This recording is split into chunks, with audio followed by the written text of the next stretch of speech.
प्राचीन काल में किसी नगर में एक ब्राह्मण रहता था। ब्राह्मण के वासुदेव नाम का पुत्र था, जो बुरी संगत में फंसकर पाप करने लगा था। असत्य बोलता, मदिरा पान करता, चोरी करता, लोगों को लूटता, ये सब पाप वो करता था। जब ब्राह्मण और उसके परिवार वालों को उसके इस पाप कर्म का पता चला तो उन्होंने अपने पुत्र को घर से बाहर निकाल दिया। वो पश्चाताप करने दूसरे नगर में चला गया। अपना पेट भरने के लिए भीख मांगने लगा। लेकिन जो पाप कर्म उसने उसके कोढ़ निकल आया। उसके शरीर के अंग गलने और सड़ने लगे। वो अत्यंत दुखी रहने लगा और नदी किनारे एक वृक्ष के नीचे अपनी कुटिया बनाकर उसमें रहने लगा। उसकी इस दशा पर तरस खाकर, दया कर लोग उसे वही कुटिया में कुछ भिक्षा दे जाते।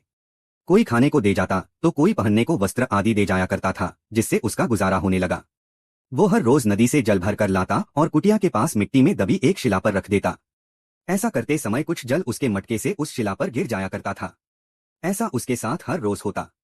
एक बार जब वो नदी से जल भर कर लाया और शिला पर रखा था, उसी समय यमदूत उसे ले जाने लगे। तभी आकाश से एक सुंदर विमान उतरा और उसमें से शिवदूत आए और यमदूतों से बोले, आप लोग इसे नहीं ले जा सकते, ये नरक का नहीं बल्कि शिवलोक का अधिकारी है। यमदूत बोले, इसने सारी उम्र बड़े पाप कर, इसलिए ये नरक के योग्य है।